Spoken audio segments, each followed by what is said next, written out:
Hello ladies and gentlemen, it's I, Charlie, and I'm here to give you just a quick little peek behind the curtain of Endless Legend.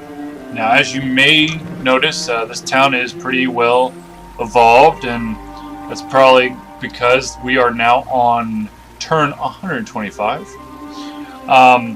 Real quick, if you're looking for a game that's got kind of that Civilization feel with a little bit of sci-fi fantasy rolled up to it, this is probably what you're looking for.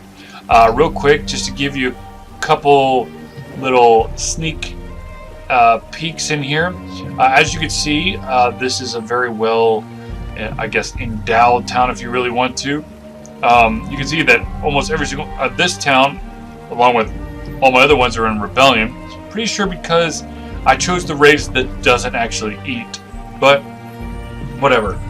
Anyways, this is an ever-evolving game. The developers of this game are constantly reaching out to you, the gaming public, to give a little bit of help, a little bit of spice and whatnot. I want to highlight a couple things really quick for you, which of course I will go over further in the game review. Real quick. I love this feature. When you scroll out of the map, it switches into basically just your view look. You can see that the blue is my area, and then the green is the last opponent I've left standing. But I do like the fact that when you zoom out, you do lose some of the sophistication of the map. So when you zoom out, you're not having to render as much. That being said, let me show you what it looks like when you're rendering that much. As you can see, the world is evolving. I've got several different things building as we speak. Now, one of the cool things I do want to show you real quick. Let's see if I can actually get to it. Aha. Okay, so as you progress through the game, let's just go to the science thing real quick. You will start off in the research. One of the things I kind of like about Civilization that's not really present here is there was a lot of prerequisites for you to basically move on to the next thing. I don't feel that the prerequisites are completely here in Endless Legend. That's not a strike against it. I'm just saying that the sophistication of having to print out the entire map and post it on your wall. I know that quite a few Civ 2 guys will feel my pain with that. It's not really required here. Now, as you see, there are different tiers of research that open up. Now, in order to open up the next tier, you need to research X amount of different things in the previous tier. As you can see, I'm in tier 3, and I'm probably never going to see what goes all the way up to tier 6. That's not a strike against the research thing. It's the fact that I've killed everyone else on the board. Now let's go a little bit into let's show you the city view. As you can see, I have many cities. It tells you the kind of resources that are in the city area, as well as what kind of faction is currently there and what is being constructed. Now I do want to point out one itty bitty little thing, which I find quite enjoyable, and that is that as you progress through the game, you are going to unlock upgrades, inevitably. The one difference between this game and Civilization is that when you upgrade, like, let's say armor or weapons or whatever, you're not really opening up new units. What you're doing is you're opening up new stuff for units. So for example, let's just go with the Stalwart 2. Let's edit it. And as you can see, there is a variety of items that are available. Now for this one, let's put this guy here. You can customize your character, your unit, to best fit what you're trying to accomplish. Let's see, I've got a one-handed sword, so let's go with another. It's a two-handed sword. There's a one-handed sword. You can see them all. You can see them by just your weapon, your armor, or your accessory. I need to upgrade this anyways. This is a perfect example. Let's just upgrade all these things. Now you'll notice that there's a production cost associated with this. So these units are going to be more expensive when you're trying to build them.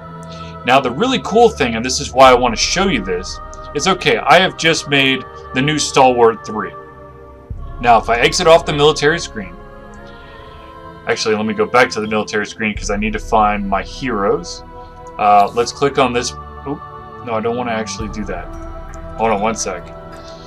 One second, I accidentally screwed up here. Alright, here we go. Alright, so as you can see, we have several different Stalwart 2s. What you can do is you can retrofit all of them, which unfortunately, apparently I can't do that as of right now, which is weird, but okay, whatever. But basically, the cool thing is that you can upgrade all of your units with the latest and greatest. So when you have individuals, select all. No, I don't want to sell them. When you progress through the game, you still have the ability to continue to have your units relevant. Now, the name of the game is basically you want to have heroes. Here's one of my heroes right here, and of course you can upgrade stuff. You can also unlock things within their skill trees. From my understanding, these skill trees vary a lot. So there's always going to be a little bit of extra love and support that you want to give to your units. Now, one thing I do want to point out is, okay, so you see this overall map, okay? One of the things that you cannot do in this game is you cannot build anything within already established boundaries. So you can't pull Fast One and try to bring a settler into the green area, which is this one right here, and try to settle a city. That is already a claimed area. As your city grows, it basically grows in influence, and that influence creates the border. Now, of course, I've got a humongous border, but like this area right here would be one of the very few areas that you would be able to actually drop a settler and then claim it as your own. There are several different layers to this game. Of course, there's resources in this game. There's also towns that have side quests, and there's also temples that you can clear for money or for experience purposes. Let's see here. What's the other thing I wanted to show you real quick? Yes, here's the diplomacy thing. As you can see, I've killed everyone but this individual off, and I don't think that she's going to be lasting for much longer. Let's give you the Empire screen.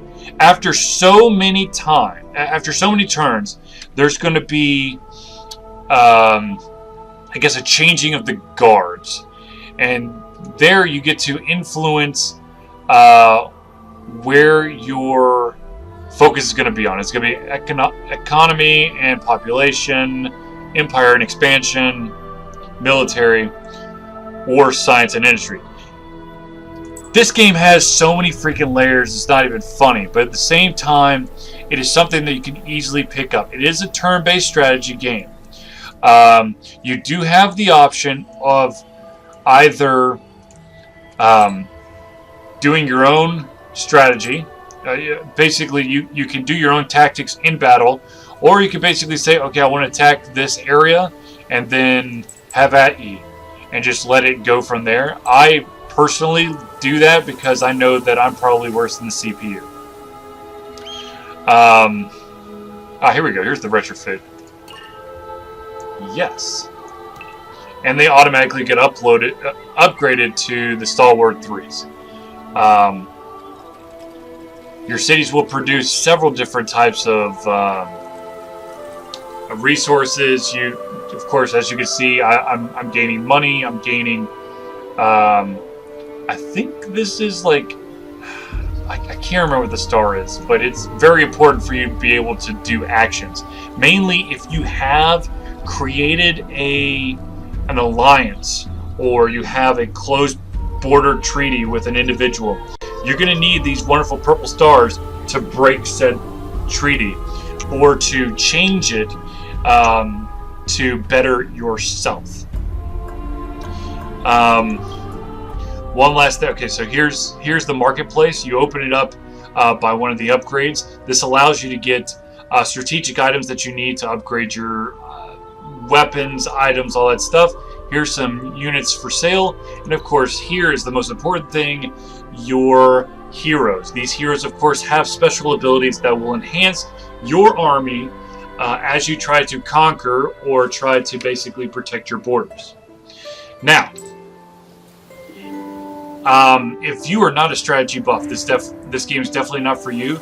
But I have to say that I am very impressed with what I see, and I think that this is definitely a game you should, bare minimum, at least check out.